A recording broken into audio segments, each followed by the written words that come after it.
sabi Ano bang sinabi ni Kuya sa'yo na hindi maganda? Nagtaas ba ako ng boses sa'yo?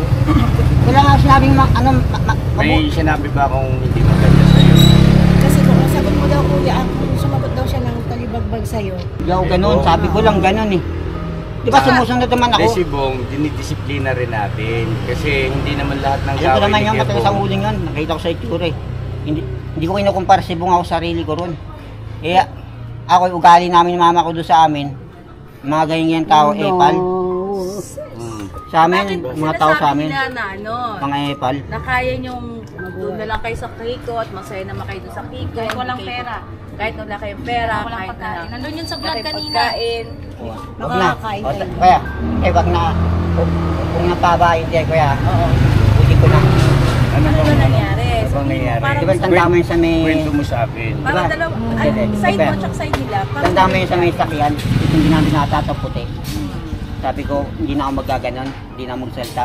Naulit na naman, nadulas na ng pagkakamali ko. Yung pala, bawal pala magsalita ng ano, ng hindi maganda. Wala naman, buti na lang walang camera eh. Doon pa lang mapaputunayan mo. Walang camera, nahuli mo na ugali ng tao. Wala ano eh. Kiss mo, ano? Kanino ugali? Ha? Ay na. Yun, John.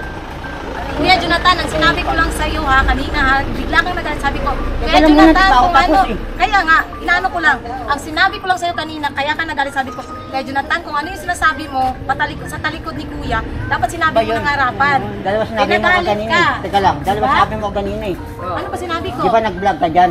Oh, tapos sinabi ko, mas maganda yung wala kang pera, may pera ka. Vlog yun eh, di ba nito? Naka-vlog, tapos binanggit mo. Hindi, ganito na lang siguro. Dalawa na binanggit niya. Ganito na lang siguro. Huwag na yan, muna pabayaan ko yaw. Kaya nga, makinig kayo sa akin. Alam ko naman ginagawa ko eh. Kaya nga, makinig kayo sa akin. Pwede na ako magsalita.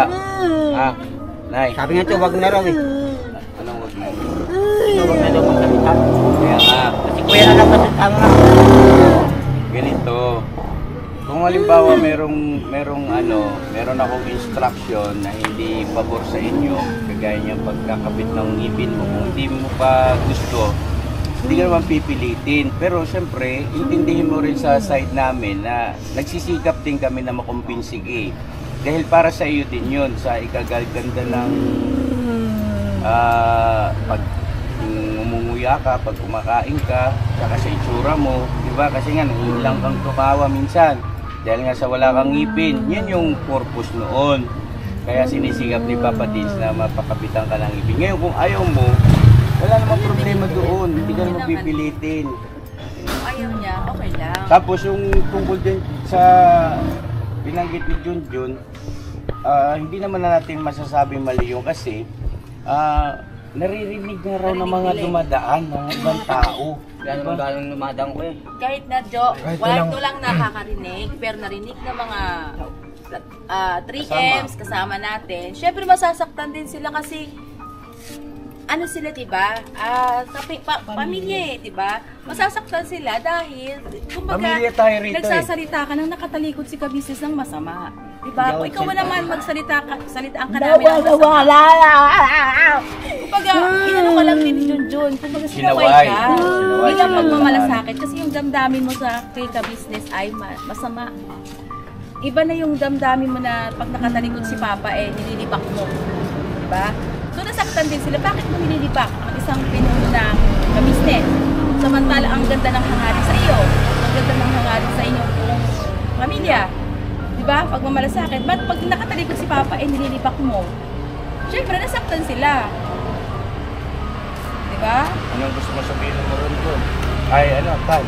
Tapos na tayo dyan kaya. Itong isang dala kasi te. Ito galing ng vlog. Tinanong niya sa akin, ano mo? Yung parang marami kusisa. Gusto mo bang bumalik doon? Yung parang katanungan ba? Sinagot ko lang yung tanong niya. Tapos, sinabi naman niya dito, siningit niya. Magkaiba yung tanong niya. Yung una niya ngayon pangalawa. Sinabi niya pangalawa. Yung dalawa, pinagsabay niya eh. Yung pinag-usapan natin, yung kaganina dyan, yung kagaya ng vlog mo, labas na yun. Sinali niya pa, sasabi niya, ano bang gusto mo? Yung wala kang pera, may pera ka, gusto mong bumalik doon. Pinorsinal niya, akala ko wala lang yun. Tapos, naka-vlog yan, alam ko. Walang masama ron ha, totoo naman yun ha. Tapos binanggit sa inyo.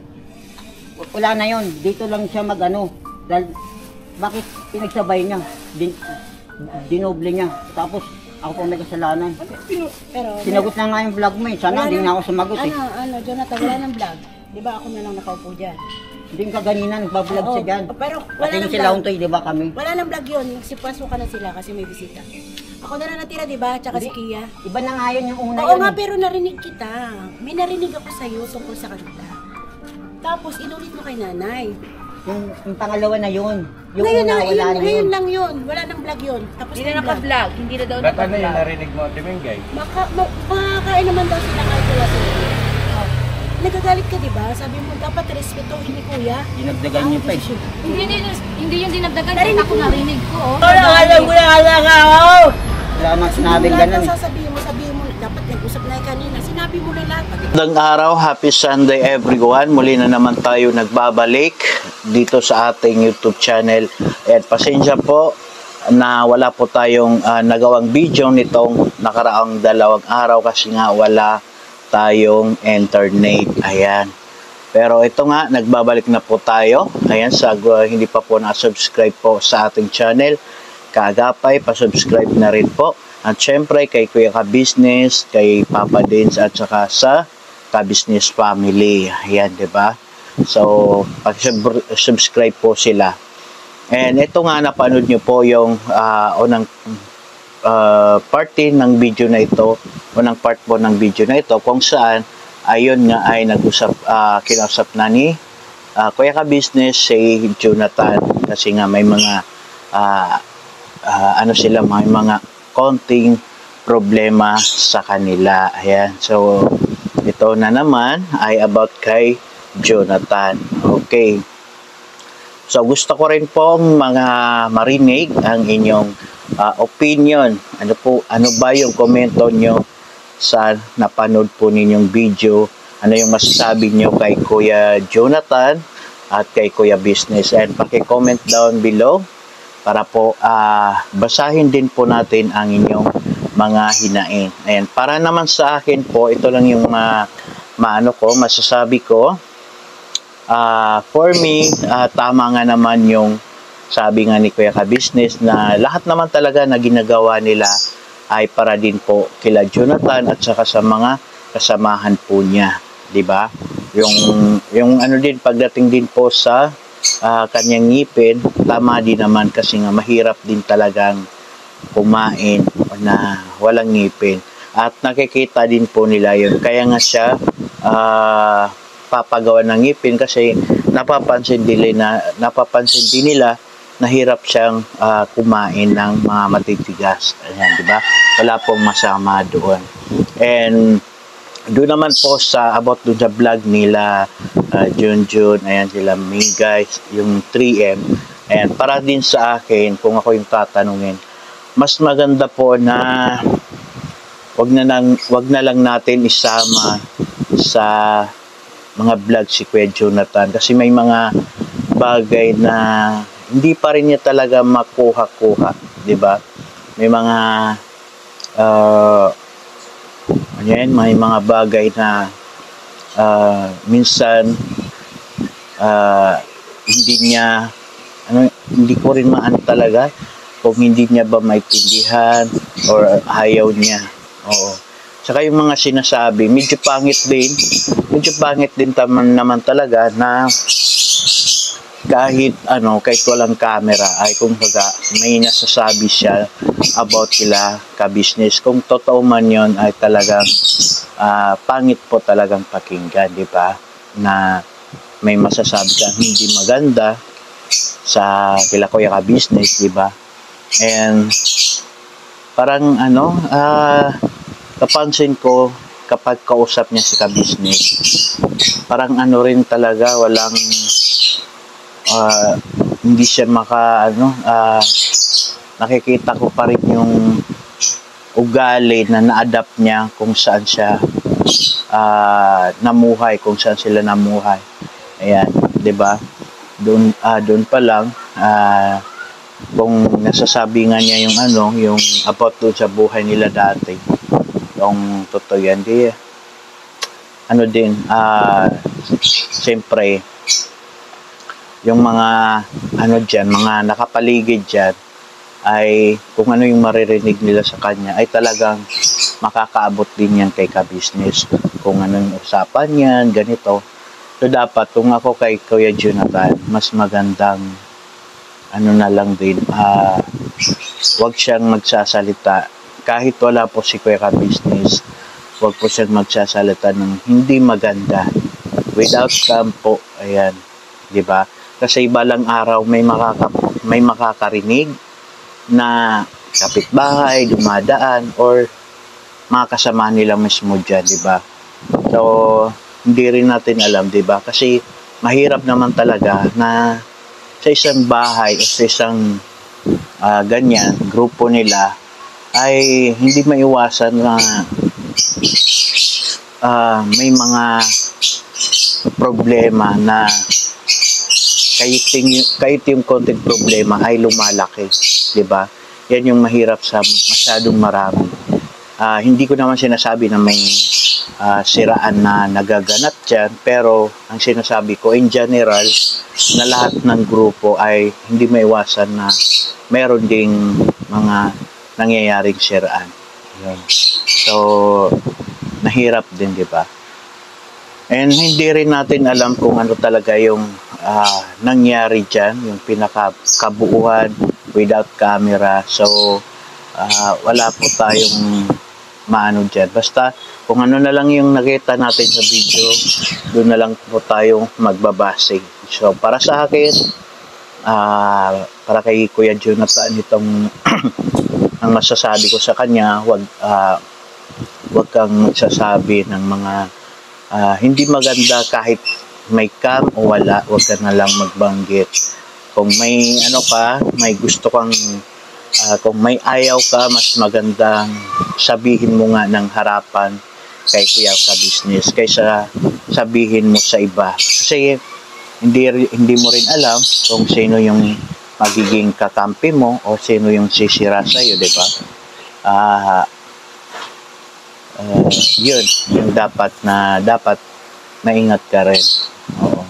Kasi hindi naman maiwasan sa mga ganyang grupo na may nangyayari ng medyo siraan, ganito. So, wala po akong sinasabi na yung ano ay may siraan dyan. Sinasabi ko lang in general. So, yun lang po muna yung masasabi ko about kay Jonathan. And sa mga doon naman po sa 3M, ang masasabi ko lang din ay wag niyo na lang po isama sa vlog si Kuya Jonathan kasi para sa akin mahirap pa siyang mag-hook up sa mga bagay-bagay or minsan masyadong may mga yung bang hindi na pwedeng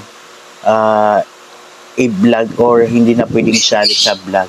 So, dapat maingat din po kayo sa pag-upload ng video or sa mga pagtatanong, di ba?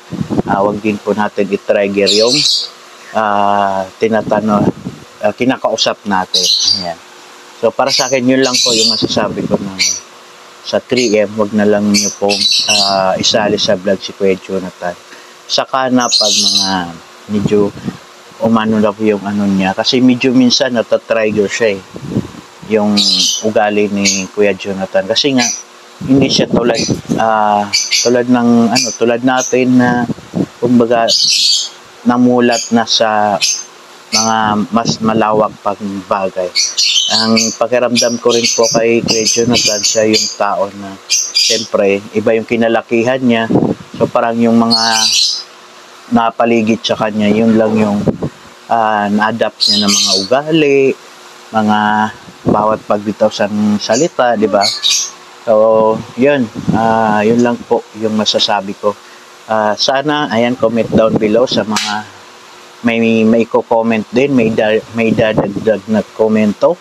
And siyempre, panoorin nyo na lang din po yung kabuuan na video na to sa channel po ni Papa Dins TV para mas naintindihan nyo po yung buong kwento. Marami pa pong clip dyan or mataas po yung video para mas makuha nyo po yung usapan po nila. Maraming salamat po. Bye-bye. God bless.